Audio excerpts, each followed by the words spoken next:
This is the 2026 Lexus TX. It is the largest SUV in their lineup, and I actually got this car because my neighbor is in the market for one, and so Lexus was kind enough to lend it to us so I could get her thoughts and share them with you.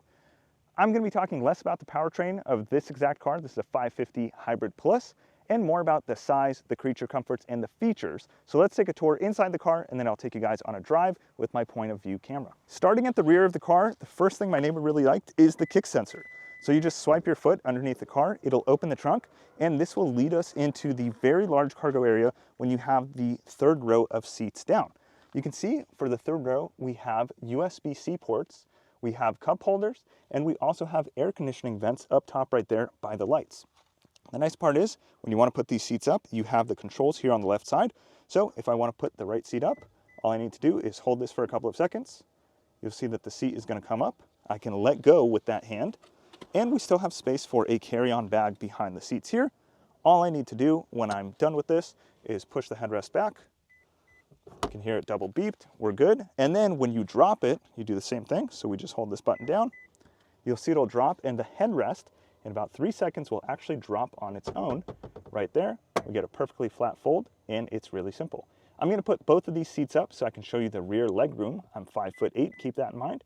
And let me show you what getting in is like. You can see I just tap this.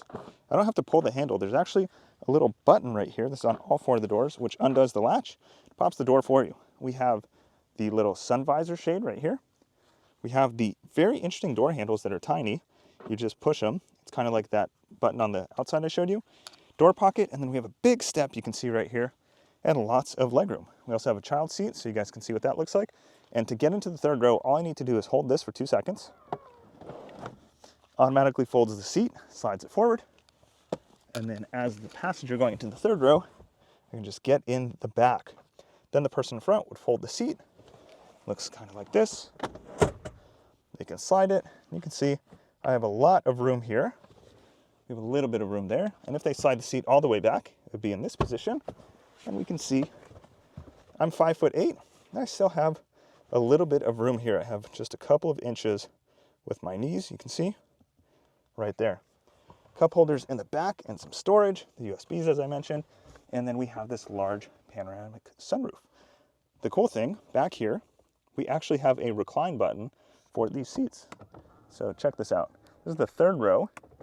You can recline it pretty far back. The second row also has a recline feature. So if I want to get out, hold these for 2 seconds, slides that seat forward. Let's take a look here. We have a couple of controls on the seat. First is the recline. Second, we have the fold. And third, we have the slide. So if we pull this, it'll fold the seat and slide it forward, similar to that button we saw up top. Then we have the second control, which is a full fold. So if I want to go flat with this seat, with this second handle. And then the third one is our slide. So we can slide forward and back with one hand. Very simple. If I want to bring the seat up, just push it up and we're good. So the second and third row, very nice. Second row gets USB-C ports, heated and ventilated seats, air conditioning controls. Of course, they have their air vents with the lights as well, and tons of space here. Let's go up front and drive it. When you start it up, it is extremely quiet. You can see we have these 2 cup holders up front, which is really nice. Fits a Stanley bottle with no problem. And then we have this tiny little shifter. For climate controls, it's all on the front touchscreen. So I'm just gonna hit this right here. I can change my temperatures with the physical dials, which is nice. And let's drive it home. So to put it in drive, simply go to the left and then go down. It's a tiny little shifter. You can see right here, we have a regular mirror, or if I flip it up, it's actually a digital screen. And we also have a 360 camera. So I can see the front here. I can actually see through the car as well. So for both off-roading and just regular city parking, it's really, really nice. You can see on the gravel, you can hear a little bit of noise, but not very much. And this car is really fantastic, of course, on the road. It is so comfortable, such a plush ride, and can fit 6 people very comfortably. Actually 7 because you have the bench, but I wouldn't say super comfortably. The back seat, we did have someone who was 5'11" who fit in there as well. You can see as we go over this bump, really nice and supple. This car has a lot of different options in terms of the assisted cruise control, so it'll keep your distance, it'll also keep you within the lane. And you can drive this with one hand. I mean, doing a U-turn with one hand is super, super easy. And you can see just in the city, we've been getting 18.2 miles per gallon. One thing I do want to note is this roof rack seems to be making quite a bit of wind noise. I don't know if it's the installation on this particular car or if it is actually that loud, but I would recommend removing the roof racks if you're not using them. I think it'll give you a quieter and smoother ride. If you're used to driving a Lexus, this will give you the exact comfort levels that you're probably looking for. You can drive this thing with one hand, no problem at all.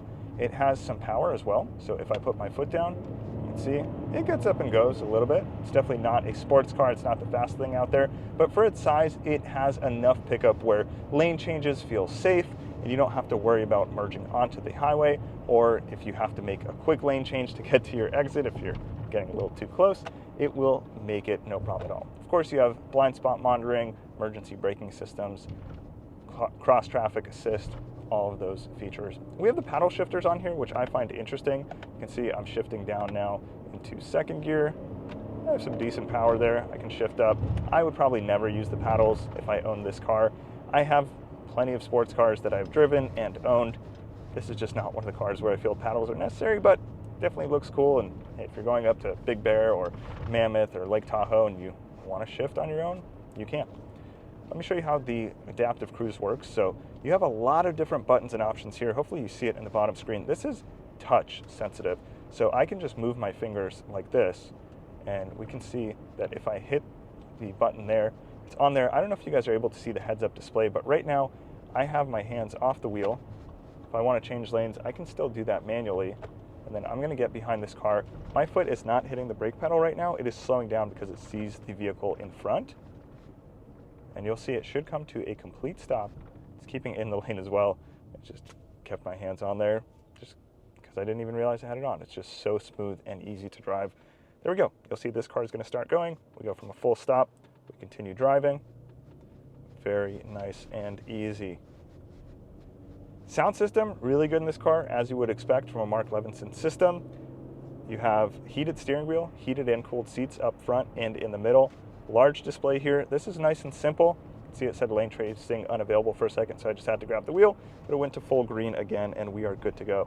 So the Lexus TX, if you're looking for the largest SUV that's in the Lexus family, you want comfort, you want reliability, you want everyone to have space to plug in their phone, and everyone has room to sit and easily get in and get out, I can recommend the TX. There are a couple other cars in this class that you can cross-shop as well.